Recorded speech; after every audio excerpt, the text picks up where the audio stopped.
proudest moment that we've ever experienced here at Winter Hills Baptist Church. So we have one additional presentation tonight to make.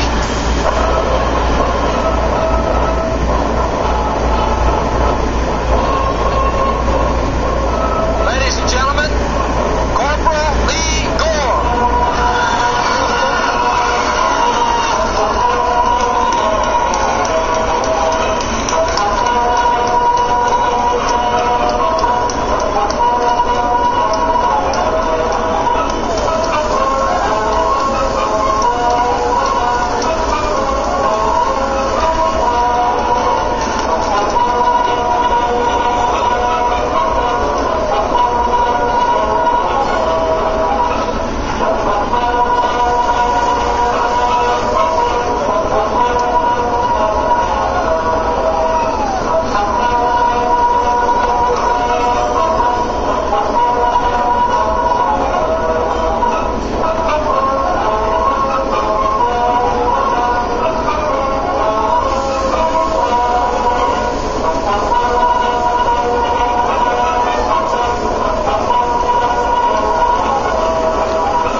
It was 13 years ago, folks, that these folks last met each other. Conditions were quite different then. But we have a Bible here, Brother Gore, that you can look at later when you get a chance. That's yours. And Dr. Lee, we wanted to read this presentation to you, but I realized we won't own the whole thing if I did. It said, presented to Evangelist Tim Lee upon the occasion of his reunion with Corporal Lee Gore, June 13, 1984. I forgot what the introduction said. I couldn't read it.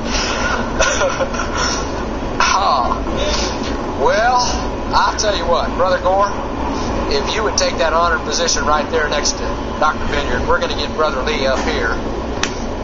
And this is an awful thing to do. Just say, Brother Lee, we're so glad you could come and preach to us tonight. If all you want to do is give an invitation, that's fine too.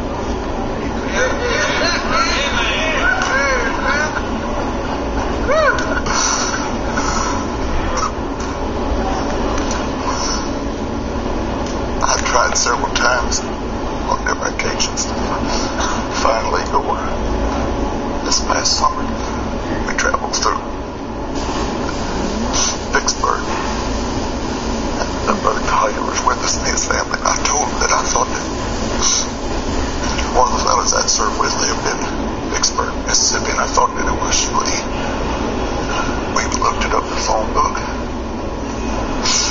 I didn't even know whether he was alive or not.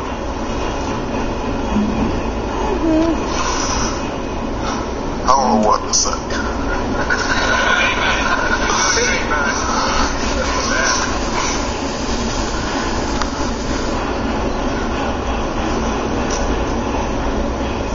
This guy was an influence in my life in many ways. I'm sure many times he didn't even know it. There were lots of times when it wasn't always easy doing some of the things that we did. I remember when we was back in the rear nearly all the time. He'd go to chapel. Several times I went with him. There wasn't no service like we have around here, but it sure make you feel good after you've been there and seen some things we'd seen, done some of the things we'd done. Go down to this chapel just to be a place of quiet and peace.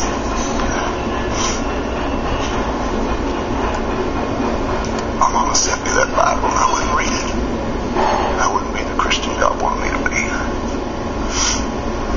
All the time, he was an influence. I'm sure he didn't know it, but I don't want to tell him tonight. I love him. I appreciate him so very much. I'd just say this. One of the greatest thrills of my whole life. You don't know, you can't know what I feel inside.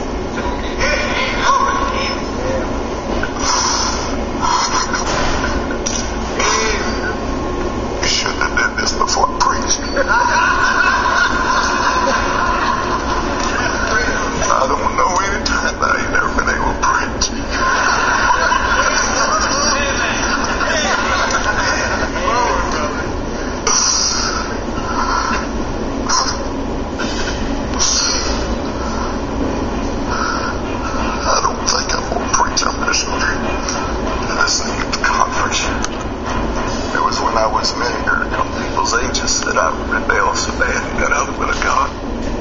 Rebelled against mom and dad and rebelled against authority. And I said this, and I meant it out, that I wouldn't trade places with you, but if I could go back and undo some of the things that I did as a teenager, relive some of the times that I lived, I'd certainly want to change some things about my teenage years and the way that I treated mom and dad.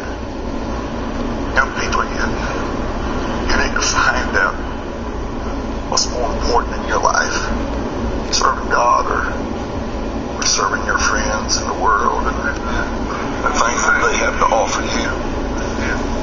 There is a peace and that soul understanding when you find your place in the center of the will of God. It's difficult to put into words, it's difficult to try to explain, but when you're there, you know you're there. Nobody has to tell you, nobody has to explain it to you. You know it. Many times I was so miserable. I was so miserable. I would yell at my mother. I called Mom the other day. We were talking. We both got to crying on the telephone. I told her how much I loved her and how much that I regretted all the time that I'd yell at my mother until she'd pass out on the floor. Mad, rebellious. I love her. I love my mom. Love my daddy. And they never did, mom and dad, they never did quit on me. Your parents listen to me, they never did quit, not one time. They never give up. I think a lot of adults give up on me, a lot of teachers give up on me, my friends gave up on me. Mom and dad never did give up on me. I was like going from the top down, then I won't be able to see it.